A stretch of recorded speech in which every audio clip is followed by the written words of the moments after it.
Guys, may pinadala naman sa akin stick to. Alam niyo kung ano to? Kaya, buksan natin. Ito. Naka-plastic na naman siya. Balot na balot. Grabe. Excited ako mga guys. Kung dati, pinadala sa akin, alam niyo ba kung ano yun? Shades. Aray! Ay, okay. Ito mga guys. Oh! Yan. Yung sukat niya mga guys, no, is 813mm, 516, 1/2. And then yung kabila, 14 hanggang 24, and then 916. Tools ito mga guys, no, para sa mga nut. Ayan, tingnan ninyo ha. Ito mga guys, yung paggamit ng ganito. Ayan o. Ayan, sobrang ganda. Hindi ka na mahihirapan. Sa kabila, ganon din. Ganyan din, o. Ayan. Angat mo muna. Parang yabi tubo siya, no? Ayan o. Ito.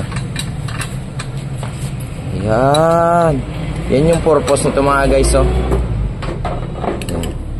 Ayan, subok natin dito sa kabila. May ikat kasi. Ayan na.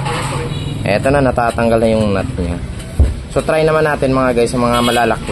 So, dito naman natin isusubok mga guys, no? Number 15 yung nut nito. Eto na. Oh, i-timing mo talaga sa pag-plaster, oh. Pwede. Yung magugot ba eh? Sus. Tama, hulas gali. Dito naman natin mga guys isusubok sa number 17 na nut. Kasi ito lost thread na ito mga guys. Lost thread. May tama yung axle nya. Ito sira na, oh. So gamit tayo dito ng pangsangal muna. And then ito na siya. Plaster mabuti. Ayun. Let's boy. Sa kabila be. Listingan na rin sa kabila be. Liwat. First time mo na yung nakagamit ng ganitong tools. Baliktad yung mga ipin nyo. Ito nga. Start muna natin ang product. And then ito siya.